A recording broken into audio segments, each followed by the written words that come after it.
one nation, under God, indivisible, with liberty and justice for all. Okay, the agenda's in front of us. We're going to add at, we'll call it Roman numeral 3 after the agenda. Board reports to discuss reporting.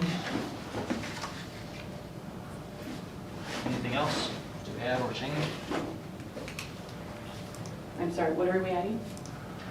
We're adding board reports, or under reports, Okay. I'll call it, board member reports to discuss reporting. Thank you.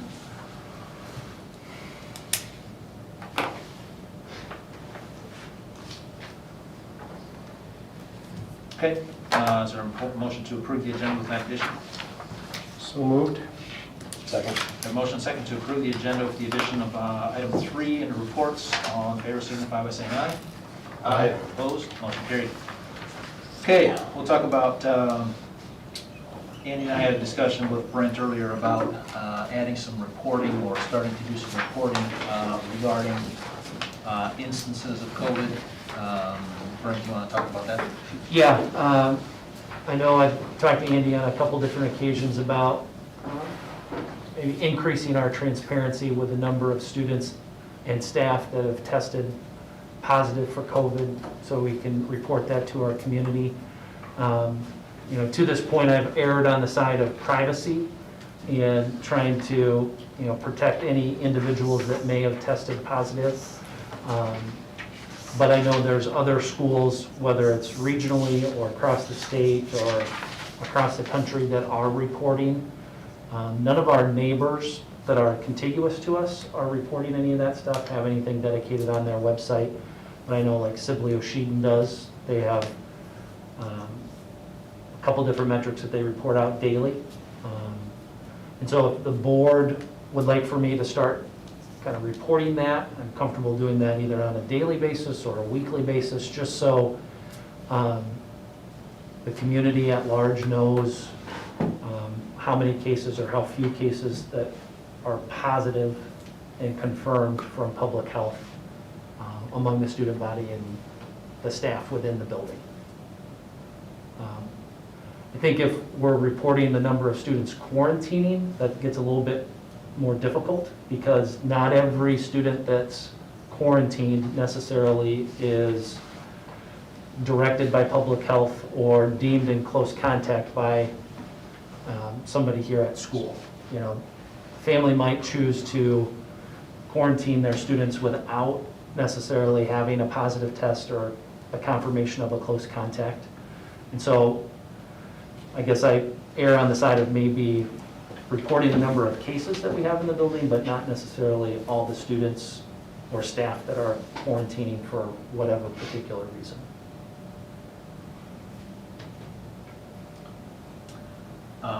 What would you envision that looking like? Are you thinking you would just report on number of currently positive or current active cases? I would say Primarily? current active cases, to try to, again, be as transparent as we can at this moment in time. And I would maybe break it down based on building. So we have this many cases in the elementary, preschool through 4th grade. We have this many cases middle school, 5th through 8th grade, and then same thing for high school, 9th through 12th. And so I'm envisioning a spreadsheet essentially that has that for students and then also for staff in those 3 categories. Have there been any requests for that type of data? I haven't had any requests from the community at large. I just think, you know, my conversations with Andy, it's, you know, maybe some of the board members are getting those questions. And to this point, you know, my retort has always been I'm erring on the side of privacy and trying to eliminate, you know, the guessing of who might be out because of COVID.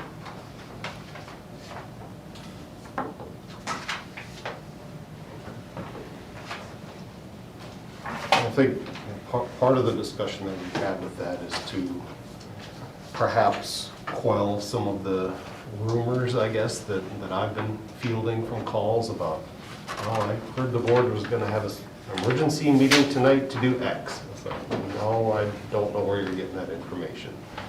And I think publishing that data, whether it be daily or weekly, you know, as long as that does not become I don't want that to become a burden on staff, but to maintain our open, honest, and transparent communications with parents while still keeping their privacy concerns of our staff and students in mind.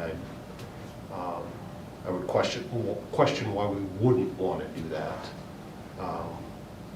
as long as we can keep that information private and not at the student or staff level.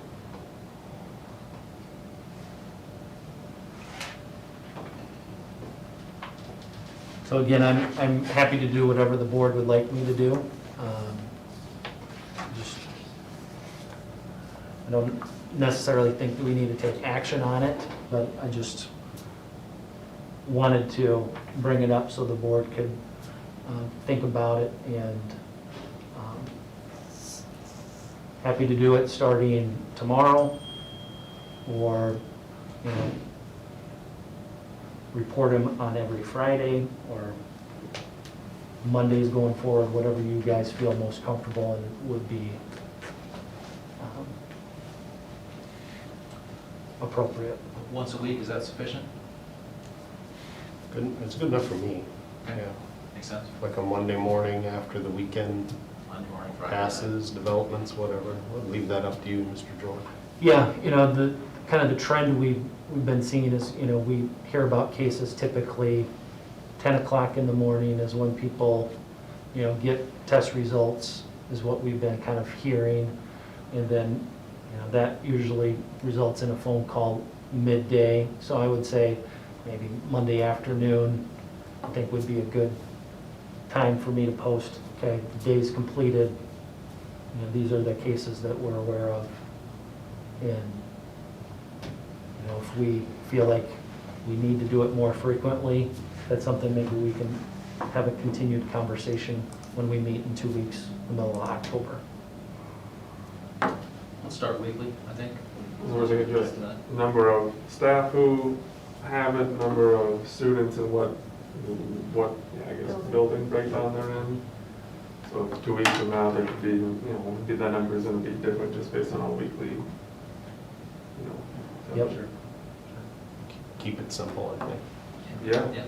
I mean, I don't have any problem with it or without it. I guess I just was, yeah, curious if I had not fielded a phone call from anyone about, hey, how many students are there and this and that, but then I'm not always in all of the conversations anyway, so. Sure. So I was curious to see where it was, or what was.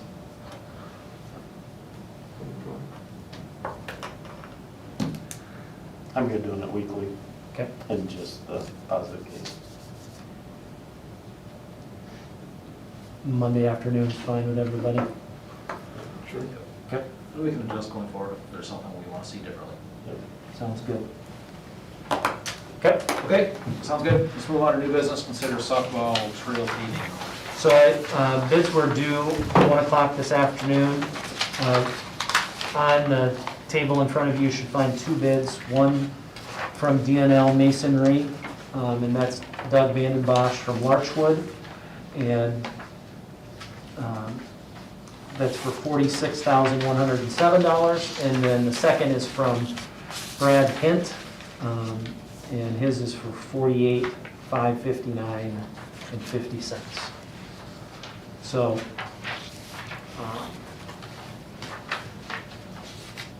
again, pretty similar bid prices. About $2,500 separates the 2 bids. I did reach out to the school attorney, and we're not duty bound to the low bid. The only time that would happen is if there's a project that, or a purchase over $135,000. But it is my recommendation to just move forward with the lowest bid. I don't want to necessarily set a precedence where we're not accepting that low bid and it turns into negotiations every time we have something that's competitive like this, where we've put it out and we've advertised and we've put a, you know, pretty concrete set of expectations forward for the project or the purchase. So it is my recommendation to accept the bid from D&L Masonry for $46,107. There was a timeline here I saw once. wasn't Yep. there? Yep, Oh, and so completion of November 7th. November 7th. So again, that way we can have the work done before the snow flies, hopefully. Knock on wood, we don't have anything between now and then that's all of a sudden drastically different. The prep work, the grading work has been completed by the city. And so as soon as we're done tonight, I'll call both of the contractors and let them know what the decision's been made, and then arrange with them to either review the site one more time or let them know they can get started when it's appropriate for them. But yes, we want to have it done by the 7th.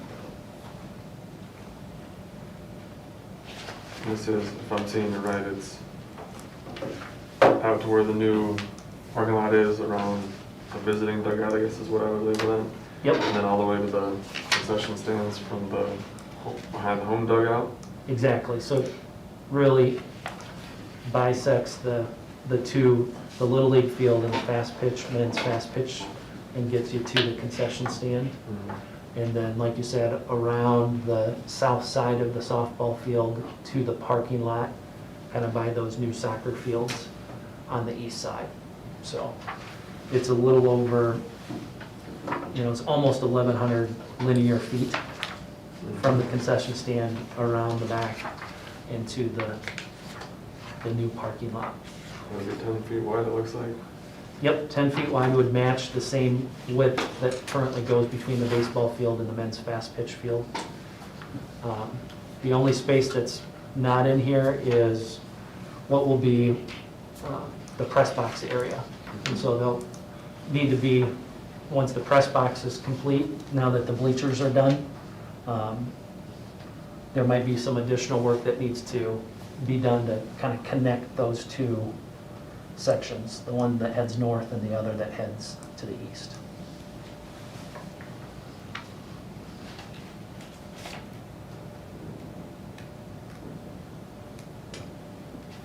Other questions, comments? Motion to approve the bid from D&L Masonry. So moved. Second? A motion second to approve the bid from D&L Masonry for the softball field. All in favor signify by saying aye. Aye. Opposed? Motion carried. Announcements, dates to remember, there as listed.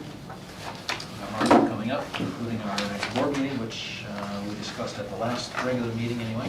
Should be okay, unless there's any issues since then. Homecoming week, you know, home volleyball tomorrow night, coronation Wednesday, home football Friday, Pops concert Saturday. So it's a busy week.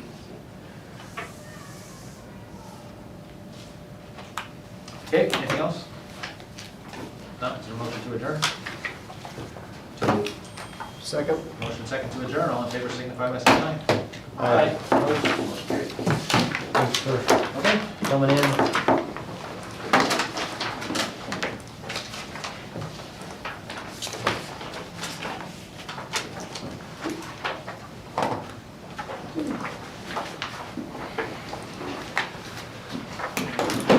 All right.